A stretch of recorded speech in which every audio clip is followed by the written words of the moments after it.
Halo, Assalamualaikum. Kita jumpa lagi dalam pembahasan kimia. Kali ini kita akan membahas sel elektrokimia. Perhatikan gambar di samping. Gambar di samping adalah logam seng yang dicelupkan dalam larutan CuSO4. Beberapa saat kemudian terjadi reaksi. Reaksinya Zn plus Cu2 positif menjadi Zn2 positif plus Cu. Ini adalah suatu reaksi redoks. Reaksi redoks ini adalah reaksi berlangsung dengan sendirinya, yang kita sebut dengan reaksi redoks spontan. Reaksi redoks spontan merupakan reaksi redoks yang berlangsung dengan sendirinya. Reaksi redoks spontan dapat menghasilkan energi listrik. Wahana tempat terjadinya kita sebut dengan sel elektrokimia. Reaksi redoks spontan dapat dimanfaatkan dalam suatu sel elektrokimia yang kita sebut dengan sel volta. Kita mengenal sel volta, yaitu seperti batu baterai. Dalam sel volta, energi kimia dalam reaksi redoks diubah menjadi listrik. Reaksi redoks spontan dapat digunakan sebagai sumber listrik karena tiap elektronnya membawa muatan listrik sebesar 1,6 kali 10 pangkat min 19 coulomb. Bagaimana sel volta yang di dalamnya terdapat reaksi redoks spontan dapat menghasilkan listrik? Perhatikan gambar di samping. Kalau tadi seng dicelupkan dalam CuSO4, maka kita ganti seng dicelupkan dalam ZnSO4 agar reaksinya tidak langsung bereaksi. Kemudian kita menyediakan kolom B, yaitu logam Cu, dicelupkan ke dalam larutan CuSO4. Di sini, logam Zn akan melepaskan elektron.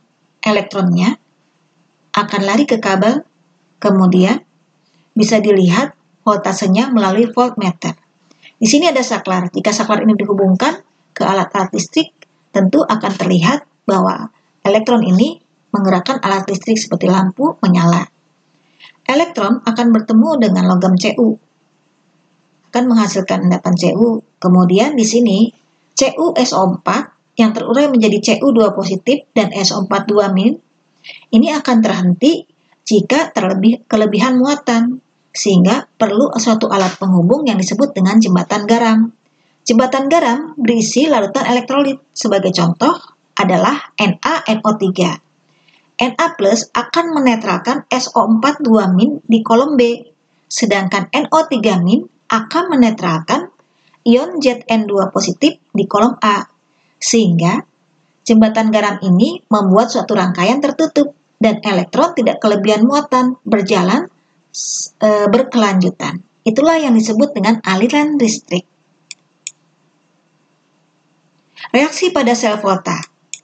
Jika minggu kemarin kalian sudah membahas tentang persamaan reaksi redoks, metode setengah reaksi, maka yang terjadi pada sel volta adalah dua reaksi setengah reaksi, diantaranya reaksi oksidasi yang terjadi pada anode. Zn menjadi Zn2 positif plus 2 elektron. Setengah reaksi berikutnya adalah reaksi reduksi, terjadi pada katode. Cu2 positif menangkap 2 elektron menjadi Cu. Reaksi selengkapnya adalah Zn plus Cu2 positif menjadi Zn2 positif plus Cu.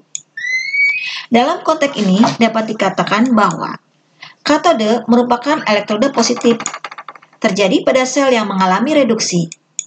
Anode merupakan elektronegatif, terjadi pada sel yang mengalami oksidasi. Apa fungsi jembatan garam?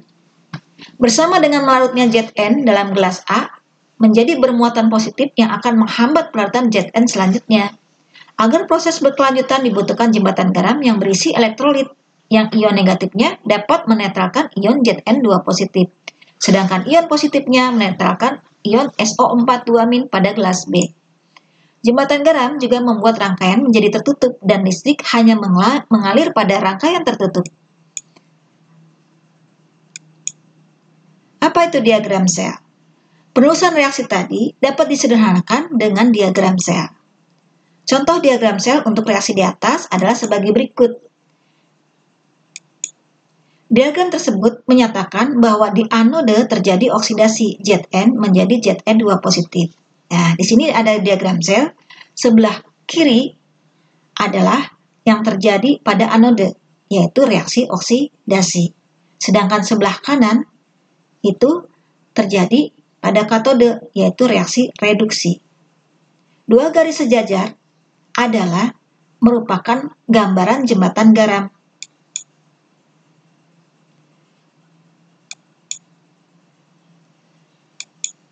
Potensial elektroda standar. Potensial elektroda standar suatu logam adalah beda potensial antara elektroda hidrogen standar dengan setengah sel yang terdapat pada logam yang tercelup dalam larutannya dengan konsentrasi 1 molar pada suhu 25 derajat Celcius. Besarnya daya gerak listrik atau DCL dari sel adalah, nah ini adalah logam platina, gas hidrogen menjadi 2H+, ini adalah reaksi oksidasi yang terjadi pada anode, sedangkan pada katode terjadi reaksi reduksi, Zn2 positif menjadi Zn. Perhitungan potensial standar Zn adalah sebagai berikut. Anode terjadi reaksi Zn menjadi Zn2 positif plus 2 elektron. Katode 2H plus 2 elektron menjadi H2. Reaksinya adalah sebagai berikut. Perhitungan potensial elektroda standar dari Zn adalah sebagai berikut. Nah, ini adalah rumusnya. SL, ini SL sama dengan E pada katode ditambah E pada anode. Sebagai contoh, SL-nya adalah 0,78 volt, E katodenya 0 volt, jadi E pada anode. Maka SL pada anode adalah min 0,78 volt. Jadi nilai potensial setengah reaksi reduksi logam Zn menjadi Zn2 positif adalah min 0,78 volt. Yang dirumuskan sebagai berikut. Rumus SL, aliran elektron dari Zn ke Cu pada sel volta disebabkan karena adanya beda potensial antara dua elektroda. Nilai potensial sel dari suatu elektrokimia merupakan gabungan dari setengah sel reduksi yang terjadi pada katoda dan setengah sel oksidasi pada anoda, yang secara matematik dapat dituliskan sebagai berikut. Potensial sel sama dengan potensial reduksi dikurangi potensial oksidasi, atau SL sama dengan SL reduksi dikurangi SL oksidasi. Atau SL sama dengan SL pada katode dikurangi SL pada anode. Katode adalah elektroda yang berharga SL-nya lebih besar. Jadi untuk menentukan ia katode atau anode, kamu lihat SL yang lebih besar nilainya adalah katode atau lebih positif daripada anode. Contoh soal pada reaksi redoks spontan. Diketahui logam Cd2 positif plus 2 elektron menjadi Cd, SL-nya min 0,4 volt. Pb2 positif plus 2 elektron menjadi Pb, SL-nya min 0,13 volt. Tentukan SL untuk reaksi ini. Kemudian jelaskan apakah reaksi dapat berlangsung spontan pada keadaan standar.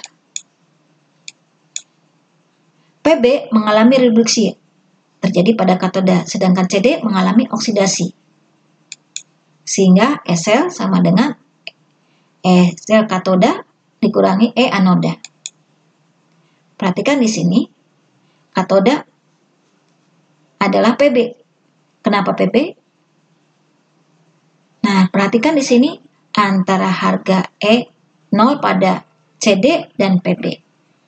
Mana yang lebih positif? Adalah min 0,13. Lebih positif daripada min 0,4. Maka di sini katoda adalah Pb. Sedangkan Cd adalah anoda. Karena katoda lebih positif daripada anoda. Nah, kita masukkan harga-harganya. Hasilnya positif 0,27 volt. Tanda SL positif berarti reaksi di atas dapat berlangsung spontan. Seandainya dalam perhitungan tandanya negatif, berarti reaksinya tidak spontan. Demikianlah cara mengerjakan soal pada reaksi redoks spontan. Jumpa lagi dalam pembahasan berikutnya.